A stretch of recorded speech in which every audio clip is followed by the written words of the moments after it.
एक बात तो सच है कि हमारे देश में पैसा जिन भी खेलों में लगता था, जिनके चलते आए दिन हमें बहुत सारे विज्ञापन देखने पड़ते थे या फिर खबरें, जिन खबरों में किसी के अवसाद की तो किसी के आत्महत्या की खबरें सुनने को मिलती थी।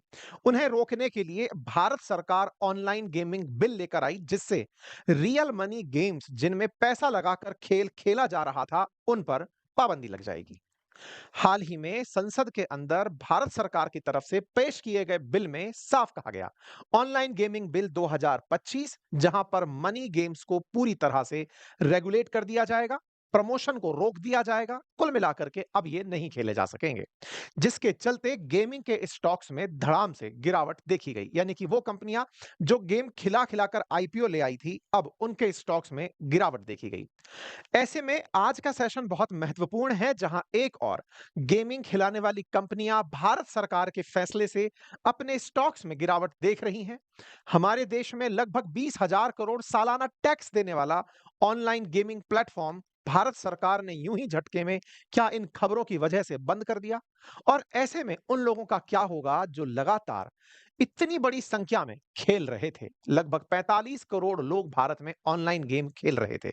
इन तमाम प्रश्नों का आज के सेशन में हम जवाब ढूंढेंगे, लेकिन इससे पहले एक जरूरी जानकारी। जानकारी ये कि ये तमाम प्रकार के गेम ये जो लोग खेल रहे हैं, ये हैं कौन?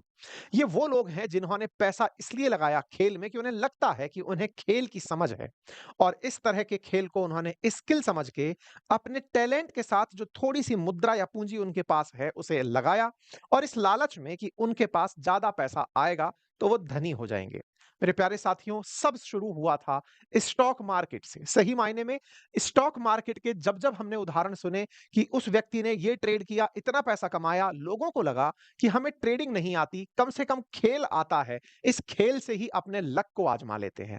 अरे आजमाना ही क्यों जब ये सीखा जा सकता है। जी हाँ साथियों, आप स्टॉक मार्केट में कैसे इन्वेस्ट किया जाता है, कैसे यहां पर नुकसान से बचा जाता है, इन सब जानकारियों को प्राप्त कर सकते हैं बातें बाजार की एप्लीकेशन पर, जिसका लिंक मैंने कमेंट बॉक्स में दिया है, जहां मैंने आपको बिल्कुल बेसिक्स ऑफ स्टॉक मार्केट लेके एंट्री करने से, यानी डीमैट अकाउंट की ओपनिंग से ट्रेड लेने तक, आपको अप्स एंड डाउन्स पहचानने तक, आपने जितना भी टैलेंट अपना इधर-उधर खर्च किया उसे छोड़ करके आप सही मायने में सीखिए कि ट्रेडिंग होती कैसे है। और इस पूरे ट्रेडिंग में हम आपको कभी भी ये सजेस्ट नहीं करते कि आप कौन-सा स्टॉक खरीदें। हम कभी भी स्टॉक्स की टिप्स नहीं देते, और हमारे नाम से अगर कहीं सोशल मीडिया पर आप ऐसा विज्ञापन देखते हैं तो आप उसे रिपोर्ट कर दें। मेरे प्यारे साथियों, ये सब सीख सकते हैं बहुत ही नॉमिनल कीमत पर। लिंक कमेंट बॉक्स में पिन है। और हां, अगर आपको वाकई में फाइनेंस की जरूरत है, आपको लगता है कि गेम खेलने से आपको बहुत ज्यादा पैसा मिल जाएगा, तो आइए मैं आपको फाइनेंशियल फ्रीडम पर एक बहुत जबरदस्त फ्री ऑफ कॉस्ट चर्चा देने जा रहा हूं। इस रविवार सुबह 11 बजे उपस्थित हो जाइए। नीचे दिए गए लिंक में वेबिनार का एक लिंक दिया गया है, जहां आप और हम चर्चा करेंगे और समझेंगे कि अल्टीमेटली हम फाइनेंशियली फ्री कैसे हो सकते हैं। यह जानकारी आपके जरूर काम आएगी। अभी से जाकर के उसमें अपने आप को एनरोल कर लीजिए। चलिए आगे बढ़ते हैं। तो मेरे प्यारे साथियों, भारत सरकार के द्वारा इस बार फैंटेसी स्पोर्ट्स जैसे ड्रीम इलेवन, रमी, पोकर जैसे तमाम गेम जो हैं, इनको रेगुलेट करने के लिए promotion and regulation of online gaming bill 2025 20 अगस्त को लोकसभा में और 21 अगस्त को राज्यसभा में पास कर दिया गया। आप यहां पर लोकसभा के अंदर और यहां पर राज्यसभा के अंदर ध्वनि मत से इसे पास होते हुए देख सकते हैं। यहां पर देश की तरफ से, मतलब केंद्र सरकार की तरफ से, अश्विनी वैष्णव जी ने इसे प्रस्तुत किया और promotion and regulation of online gaming bill 2025 के माध्यम से यह कहा कि हम प्रमोट करेंगे ई स्पोर्ट्स को और ऑनलाइन सोशल गेम्स को, लेकिन हम उन्हें रोकेंगे जिनमें पैसा इन्वॉल्व है। इस पूरी घटना के दौरान लोकसभा में काफी हंगामा चल रहा था, क्योंकि आप सभी को ध्यान होगा भारत सरकार एक और बिल भी लेकर आ रही थी, जिसमें अपोजिशन को लगा था कि सीएम, पीएम और नेताओं, मंत्रियों को गिरफ्तार करके गिरफ्तारी में उनके पद से मुक्ति वाला जो बिल था, जिसके ऊपर हमने ऑलरेडी अपनी पाठशाला पे सेशन किया हुआ है, उस बिल के हंगामे के बीच इसकी ज्यादा चर्चा नहीं हुई। लेकिन सही मायने में यह साथियों बहुत ही काम का बिल था। यह ऐसा बिल था जिसके चलते भारत सरकार की लगातार अनेक प्लेटफॉर्म्स पर बुराई हो रही थी। इस पूरे कार्यक्रम में असल में आप में से बहुत सारे लोग जब भी आईपीएल या कोई क्रिकेट का गेम या तमाम प्रकार के इन्फ्लुएंसर्स या क्रिकेटर्स को देखते थे, और वो प्रमोट करते दिखते थे कि आइए आप पोकर खेलिए, रमी खेलिए, क्रिकेट खेलिए, या तमाम प्रकार के ऐसे खेल को प्रमोट करा जाता था, जिसमें आपसे कहा जाता था कि आप पैसा लगाइए, आपको लगाने के बाद में इतना पैसा रिटर्न में मिल जाएगा। ये काम अब नहीं हो पाएगा, क्योंकि भारत सरकार इसके लिए ऑनलाइन गेमिंग बिल ले आई है। इसका उद्देश्य कुल मिलाकर के भारत सरकार पैसे को खेल में डालने से रोकना चाहती है, क्योंकि ये असल मायने में बहुत सारे लोगों के जीवन पर संकट खड़ा कर रहा है। जैसा मैंने आपसे कहा कि लगभग 45 करोड़ लोग भारत में ऑनलाइन खेल खेल रहे हैं। भारत में लगातार ऑनलाइन गेम की इंडस्ट्री बहुत तेजी से बढ़ रही है। लगभग 11% के हिसाब से, सीएजीआर के हिसाब से ऑनलाइन गेमिंग इंडस्ट्री बढ़ती जा रही है। ऐसे में भारत सरकार को डर है कि कहीं बहुत सारे मध्यम वर्ग के लोग इस पूरी घटना के अंदर किसी ट्रैप में ना फंस जाएं, किसी प्रकार के रिस्क में ना फंस जाएं। कहीं ऐसा ना हो कि जो घटनाएं अभी बहुत ही नॉमिनल नंबर पर दिख रही हैं, वो बड़े नंबर्स में दिखाई देने लगे, क्योंकि बहुत से लोग जो लालच में अपना धन इन्वेस्ट करके इन खेलों में खेलने लग रहे थे, ये एक प्रकार की सट्टेबाजी बनती जा रही थी। बड़ी संख्या में लोग अपना पैसा डुबो रहे थे और उस पैसे को निकालने के लिए फिर और पैसा लगाकर फिर से खेल रहे थे।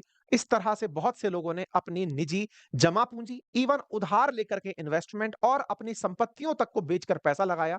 परिणाम स्वरूप जब कोई रास्ता ना मिला तो उन्होंने कुछ गलत रास्तों को अपना लिया। इन्हीं को ध्यान में रखते हुए भारत सरकार ने इन गेमों पर रोक लगाया है।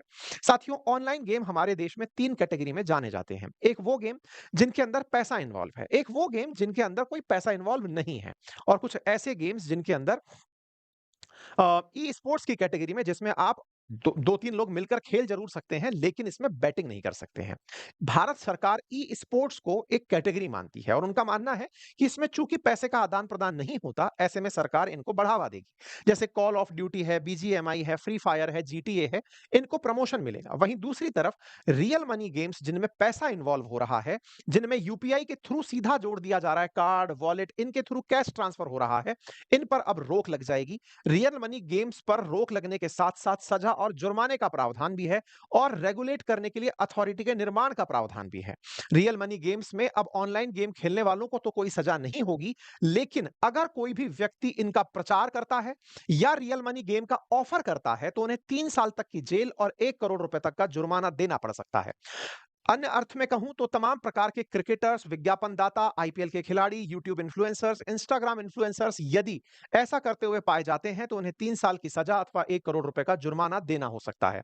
और विज्ञापन को चलाने वालों को 2 साल की जेल और 50 लाख रुपए तक का जुर्माना देना पड़ सकता है। और कौन सा खेल इस कैटेगरी में आता है, यह डिसाइड करने के लिए बाकायदा एक अथॉरिटी बनाई जाएगी, जो कौन से game real game, money game है, उनको रिकॉग्नाइज करेगी। पैरेलली ऑनलाइन गेमिंग पर कोई नुकसान ना हो जाए, क्योंकि बहुत सारे लोग आजकल ऑनलाइन गेम में मनोरंजन ढूंढते हैं जिसमें पैसा इन्वॉल्व नहीं है। इन गेम्स को बढ़ावा देने के लिए सरकार भी प्रयास करेगी, ई स्पोर्ट्स को बढ़ावा देगी। ऑनलाइन गेमिंग बिल के माध्यम से ई स्पोर्ट्स को बढ़ावा, लेकिन हार्मफुल ऑनलाइन पेमेंट लगने वाले काम को अब रोक दिया जाएगा। मतलब कुल मिलाकर के online social educative platform game, जो कल्चरल गेम है, वो बढ़ेंगे, ई स्पोर्ट्स को बढ़ावा मिलेगा, लेकिन इलीगल एक्टिविटीज और ऑनलाइन मनी गेम्स को रोक दिया जाएगा। आप में से बहुत सारे लोग खुद इनसे चिंतित थे, आप में से बहुत सारे लोग ये जानते थे कि सरकार इस तरह का कोई प्रयास कर क्यों नहीं रही है। लगातार आप और हम बैठ करके इन बातों पर विमर्श करते थे कि इतना ज्यादा हमारे देश में अंधकार क्यों छा गया कि हम बैटिंग एप्स के विज्ञापनों को हमारे सीने जगत के इन्फ्लुएंसर्स या क्रिकेटर्स के थ्रू या फिर विज्ञापन दाताओं के थ्रू होते देख रहे हैं, लेकिन कर कुछ नहीं पा रहे हैं। फाइनली देर से ही सही भारत सरकार चेती और भारत सरकार ने इन सभी चीजों पर रोक लगा दी है। इस बात का प्रधानमंत्री ने भी अपने ट्वीट के माध्यम से जिक्र किया है। अब बड़ा सवाल यह है कि इन सब चीजों में सरकार को मुसीबत असल में आ कहां रही थी। मतलब इस तरह का जो प्रावधान करना पड़ गया, ऐसे कौन से गेम थे ये तो हमको पता है, लेकिन इन सब में दिक्कत कहां आ रही थी। असल में क्या है कि भारत सरकार ये जान तो चुकी थी कि ये ड्रग्स के समान है और इसको रोकने के लिए उन्होंने कई प्रयास बीच में किए भी थे। जैसे भारत सरकार ने यह कहा था कि इन गेम में जीएसटी लगाकर 28% कर दो। मतलब एक तरह से यह समझिए कि इस गेम में अगर आप पैसा कमा रही हैं कंपनियां, तो 28% जीएसटी भरेंगी, और अगर कोई व्यक्ति इस गेम से पैसा कमा रहा है तो वो 30% टैक्स देगा। तो सरकार ने पहले तो इन्हें टैक्स के माध्यम से सेपरेट करने का प्रयास किया। भारत सरकार लगातार प्रयास में थी, क्योंकि सरकार ये जान रही थी कि बहुत सारे लोग इसमें इन्वॉल्व हैं। एकदम अगर कोई भी कार्रवाई अगर हम करते हैं, तो हो सकता है किसी का पैसा लगा हो, वो अलग तरह से तंग हो रहा हो। सरकार को इस तरह की हरकतों से भी 20,000 करोड़ रुपए सालाना टैक्स की वसूली हो रही थी। भारत सरकार के द्वारा जब 30% जीएसटी लगा दी गई, 28% का टैक्स तक लगा दिया गया, सॉरी 28% जीएसटी, 30% टैक्स लगा दिया गया, उसके बाद सरकार को 20,000 करोड़ सालाना मिलने लगा। मतलब सोचने की बात यह है कि इन गेम्स ने सरकार को भी कमा के दिया, लेकिन सरकार ये जान रही थी कि इन गेम्स की वजह से देशवासियों को बहुत नुकसान हो रहा है। इस नुकसान के चलते उन्हें इस पर कोई कार्रवाई करनी थी। लेकिन वहीं दूसरी ओर ऑनलाइन गेम खिलाने वाली कंपनियों की संख्या बढ़ते जा रही थी। भारत में करीब 400 स्टार्टअप्स ऐसे बन चुके थे जो सीधा इस गेम को खिलाने में इन्वॉल्व हो गए थे, क्योंकि उन्हें लग रहा था कि सरकार टैक्स लेकर के खेल तो खिला ही देगी। भारत के अंदर 25,000 करोड़ रुपए से अधिक का तो एफडीआई, फॉरेन डायरेक्ट इन्वेस्टमेंट, इन खेल को खिलाने वाली कंपनियों को मिल गया। सरकार ने इन सभी चीजों को बढ़िया से देखा और यह समझने का प्रयास किया कि अल्टीमेटली एक तरफ हमारे पास टैक्स की कमाई है और दूसरी तरफ हमारे देश के नागरिकों की जान है। ज्यादा कीमती क्या है? समझने में थोड़ी देरी जरूर हुई, लेकिन अल्टीमेटली सरकार ने फैसला वही लिया जो राष्ट्र हित में था, क्योंकि ये खबरें कहीं ना कहीं सरकार को भी झकझोरती होंगी। बहुत सी ऐसी खबरें जिसमें आप पढ़ते हैं कि लोग सुसाइड कर रहे हैं। ये जून 2025 की खबर है, जनवरी 13 2025 की खबर है। यहाँ पर आप जून 10 2025 की खबर, ये तमाम खबरें जिनमें छोटे बच्चे, कई सारे सुसाइड्स, 31 महीने के अंदर ऑनलाइन गेमिंग के चलते कर्नाटक में 32 सुसाइड, और तमिलनाडु के अंदर तो 20% आबादी आजकल किड्स की जो है वो गेम में बिजी है। कुल मिलाकर ऑनलाइन गेम्स में पूरी तरह से देश को इन्वॉल्व देखा और ये समझा कि पैसे से लोग अब इसमें परेशान हो रहे हैं। इसे रोकने के लिए हमारी कमाई रोकनी ही पड़ेगी और भारत सरकार ने वही किया। भारत सरकार ने अब एक तरह से ये कहिए कि इन पैसे से लगने वाले जो खेल हैं इनको रोकने का बिल ला दिया है। निश्चित ही राष्ट्रपति के साइन होते ही वो एक एक्ट में कन्वर्ट हो जाएगा। अब सवाल ये आता है कि इन लोगों का क्या होगा जो इतना बड़ा-बड़ा टी-शर्ट पहन करके आईपीएल के अंदर, क्रिकेट के अंदर तमाम प्रकार के ब्रांड प्रमोशन करते दिखते थे, इनका क्या होगा? और आईपीएल जैसे खेल में इतना सारा पैसा लगा चुकी कंपनियों का क्या होगा? ऑनलाइन ट्रेडिंग इंडस्ट्री पर, मतलब गेमिंग जो इंडस्ट्री है, इस पर क्या असर पड़ेगा? तो निश्चित ही ऑनलाइन गेमिंग इंडस्ट्री जो तो ये ख्वाब सजाए बैठी थी कि 2029 तक हम 80,000 करोड़ के रेवेन्यू तक पहुंच जाएंगे और उसमें ना जाने कितने मासूमों की जानें चली जाएंगी, लेकिन वो लगातार लगे हुए थे, उन्हें बहुत जबरदस्त झटका लगा। आप देख सकते हैं जैसे यहाँ पर कुछ कंपनीज हैं जो ऑनलाइन गेम खिला करके आईपीओ तक ले आई थी, उन कंपनीज के शेयर्स में धड़ाम से गिरावट देखी गई। नजारा टेक के 18% शेयर 3 सेशंस के अंदर गिर गए। ऐसे ही डेल्टा कॉर्प के, ओम मोबाइल के, इन सभी के शेयर्स में गिरावट देखी गई। लोगों का कहना था, इन कंपनियों का कहना था कि पहले टैक्स पर बात हुई थी, फिर हमसे ये बैन क्यों? हम तो बढ़िया टैक्स भर रहे थे, हम 18% 28% जीएसटी दे रहे थे, 30% कमाने के ऊपर टैक्स दे रहे थे, उसके बावजूद भी हम पर इस तरह का प्रतिबंध क्यों? इस बात को लेकर के इनके एसोसिएशन ने गृह मंत्री से भी संपर्क साधा। गृह मंत्री से संपर्क साधा कि भाई साहब आप देखिए ना ये सब क्या हो रहा है? हमको इस तरह से क्यों रोका जा रहा है? अमित शाह जी को इस विषय पर फिर से रोक सोचने के लिए कहा गया। अब लोग कहेंगे कि भाई इस तरह से अमित शाह जी को इन्वॉल्व करने का लॉजिक क्या है? गृह मंत्री का क्या लॉजिक है आईबी मिनिस्ट्री के साथ? तो आंसर इसका लोग तरह-तरह से निकाल रहे हैं। कहीं ऐसा तो नहीं कि आईपीएल खेल या फिर भारत के अंदर खेल जय शाह जी के नेतृत्व में चल रहे हैं? जय शाह जी अमित शाह जी के सुपुत्र हैं, तो उनको समझाया जाए कि सर देखिए क्रिकेट में इतना पैसा इस खेल की वजह से आता है, इतना रेवेन्यू आ रहा है, आप रेवेन्यू को क्यों बाईपास कर रहे हैं? और तो और 2 लाख लोग इसकी वजह से रोजगार पा रहे हैं। लेकिन इन तमाम चीजों को सरकार ने किनारा करते हुए इन पर पाबंदी लगाने का फैसला लिया। इसमें गेमिंग इंडस्ट्रीज के जो लोग हैं वो अपनी तरफ से कहते हैं कि इन्हें प्रोग्रेसिव रेगुलेशन से रोका जाना चाहिए था, ब्लैंकेट बैन नहीं करना चाहिए था। लेकिन जो भी हो साथियों, सरकार का स्पष्ट कहना है कि ऐसी स्थिति में हम लोगों की जान के साथ खिलवाड़ नहीं कर सकते। हाँ, अब आपके दिमाग में एक बड़ा सवाल बनेगा कि ऐसे में इन कंपनियों का क्या होगा जो इतने सारा खेल खिला रही थी? तो इसका एक लाइन में जवाब ये है कि अब ये विज्ञापन से कमा सकती हैं। मतलब लोग खेल खेल रहे हों, पैसे इनसे ना लगवाए जाएँ, लेकिन खेलने की अगर किसी को आदत है, तो वो विज्ञापन से, एडवर्टाइज़मेंट से, जैसे यूट्यूब पैसे कमाता है, ऐसे ये लोग भी पैसे कमा सकेंगे। लेकिन वो रेवेन्यू बहुत छोटा होगा, इन कंपनियों के लिए कुछ बहुत ज़्यादा बड़ा अमाउंट नहीं होगा। इसके साथ-साथ अगर मान लीजिए कि इन कंपनियों को पूरी तरह से बैन कर दिया गया है या इन खेलों को बैन कर दिया गया है, तो क्या होगा? अब गूगल प्ले स्टोर और ऐप स्टोर पर ऐसे खेल खिलाने वाले ऐप उपलब्ध नहीं होंगे। अब देखना होगा भारत सरकार इन लोगों की बात को मानकर इस पे वापस से पुनर्विचार करती है या फिर अपने लिए इस फैसले से लाखों लोगों की जान बचाती है। आप लोगों को क्या लगता है? अपनी राय ज़रूर कमेंट बॉक्स में बताइएगा।